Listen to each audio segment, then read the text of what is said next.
को जिताने की अपील करने के लिए आए। प्रहलाद जी, आप जरा खड़े हो जाइए, आगे आइए।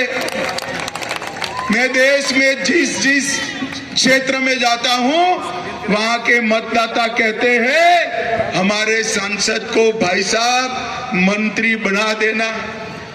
अब धारवाड़ वालों, हुबली वालों, आपको तो बनाया बड़ा मंत्री हमने दिया है, कोई गलती मत करने ना।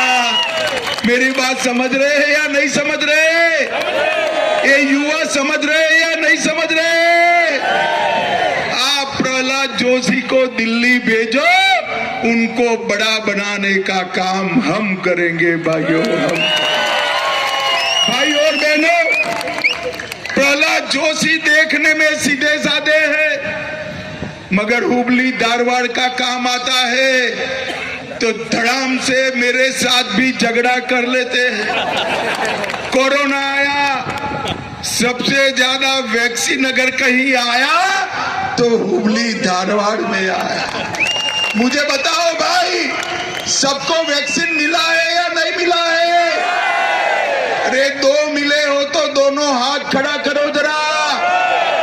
दोनों वैक्सीन लगे ना, किसी को चारा ना देना पड़ा है।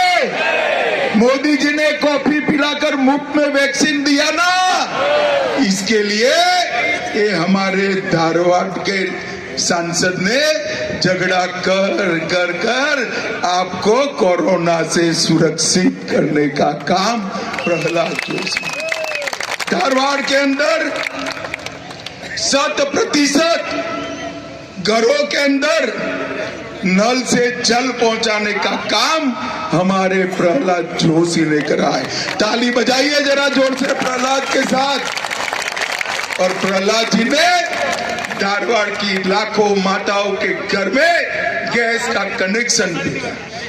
सिर्फ धारवाड़ के अंदर 19 लाख घर बनाए, शौचालय लाखों बनाए, कई माताओं बहनों को 5 लाख तक का पूरा बीमा दिया, और धारवाड़ के अंदर 15 लाख से ज्यादा गरीबों को 5 किलो अनाज प्रति माह मुफ्त में देने का काम प्रहलाद भाई ने किया। भाई और बहनों, जब इस प्रकार का सांसद मिले तब कभी गवाना नहीं चाहिए। मैं आज कर्नाटक में आया हूं, अभी यहाँ के मुख्यमंत्री सूखे पर राजनीति करते हैं।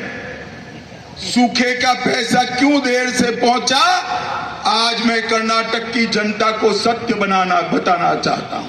ये दोनों मुख्यमंत्री और उप मुख्यमंत्री अंदर झगड़ते हैं।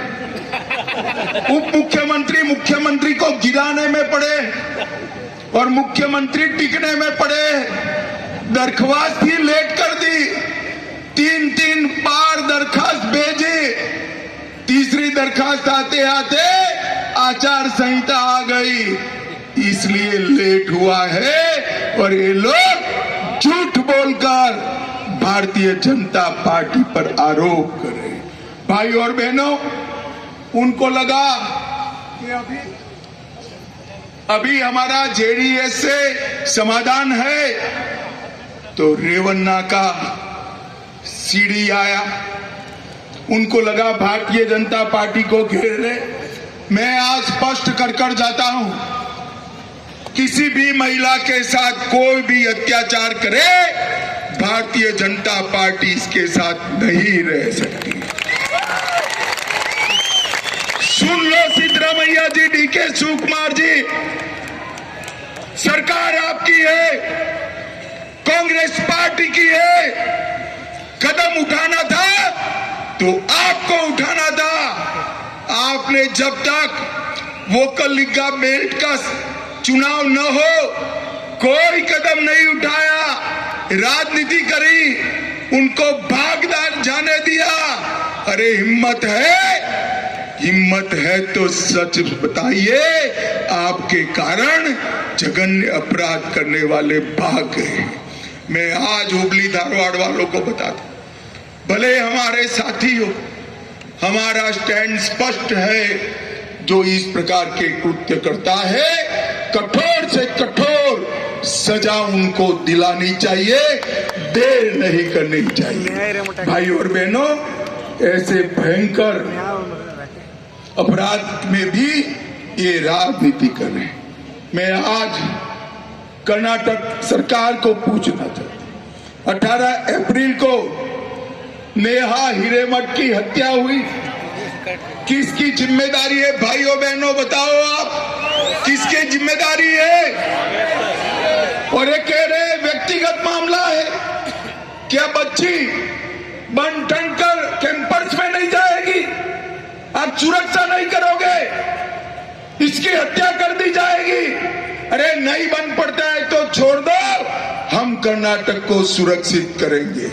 भाई और बहनों, कर्नाटक की बच्चियों को ये सुरक्षा नहीं दे सकते।